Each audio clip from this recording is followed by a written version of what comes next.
High views. న్యాయం బతికింది, న్యాయం గెలిచింది. మరి మన కోడికత్తి సీను, ఆ పిల్లోడి పేరు, ఇంటి పేరు కూడా నాకు గుర్తులేదు. ఆ కోడికత్తి తీసుకొని కోడికత్తి సీను కోడికత్తి అంతా అంటున్నారు. ఇప్పుడు ఆ పిల్లోడు బెయిల్ వచ్చింది. ఆ పిల్లోడిని బ్రతకనిస్తారా లేదా? ఆ పిల్లోడికి సెక్యూరిటీ ఏమన్నా ప్రభుత్వం ప్రొవైడ్ చేసిద్దా లేదా? ఎందుకు ఈ మాట అంటున్నా?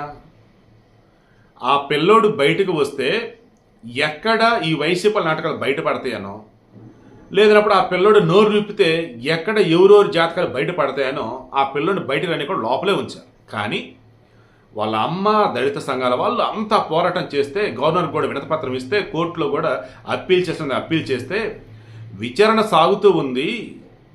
ఇంకెన్నాళ్ళు లోపల ఉంచుతారు? 5 ఏళ్లకు పైగా ఉన్నాడు. 2018 అక్టోబర్లో ఇన్సిడెంట్ జరిగింది, అదుపులోకి తీసుకున్నారు. 2019 జనవరి 1 ఎన్ఐఏకి అప్పచెప్పారు. అదే 2019 మేలో ఇతనికి బెయిల్ వచ్చింది.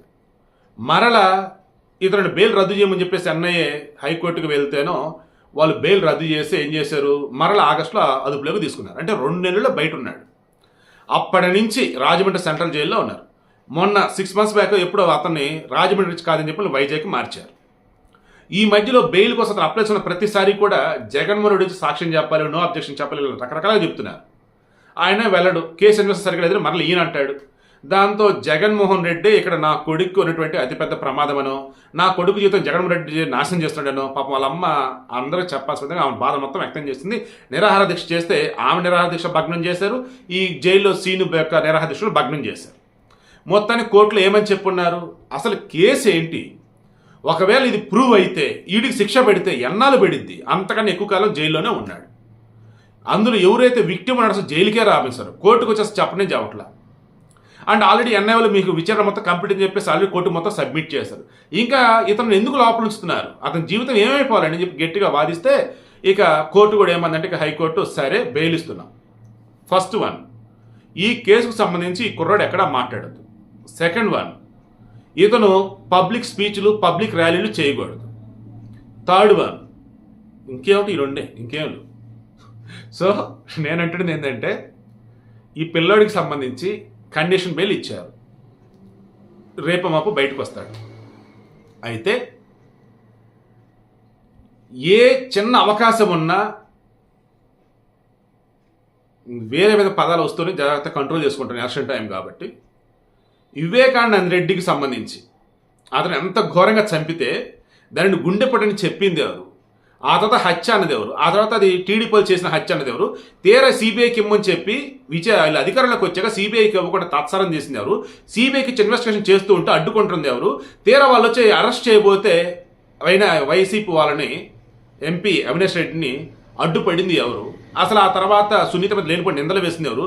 మరలా రీసెంట్ సునీత మీద కేసు పెట్టింది ఎవరు? ఇవన్నీ మీరు గమనించండి. మనకు అనుకూలంగా ఉండాలరా ఏదైనా అన్నట్టుగా చూసుకోవడంలో వైసీపీలు ఎక్స్పర్ట్స్. ఇప్పుడు ఈ పిల్లోడి విషయంలో నిజంగా నాకు బ్లాకులు ఉంటేనే ఈ పిల్లోడు ఎన్నికలు అయ్యే వరకు ఉంటే సేఫ్గా ఉండేవాడేమో నాకు అనిపిస్తుంది. ఇప్పుడు బయటకు వచ్చాడు, ఖచ్చితంగా ఆ అబ్బాయికి జర్రాంతం జరిగే అవకాశం ఉండొచ్చు. ఖచ్చితంగా ఆ అబ్బాయికి రక్షణ కల్పించాల్సింది బాధ్యత పోలీసులదే, రాష్ట్ర ప్రభుత్వానిదే.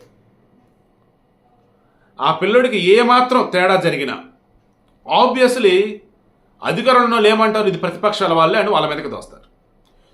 అది ఎవరైనా సరే చేయని, ఈ పిల్లోడికి తెలుసు ఫ్రెండ్స్ అయినా కానీ, బయట కానీ, చుట్టాలు కానీ, లేదా వైసీపీలో టీడీపీలో, ఐ డోంట్ నో, ఎవరైనా కావచ్చు. బట్ ఇమీడియట్గా అధికారంలో ఉన్న వాళ్ళు ఏం చేస్తారు?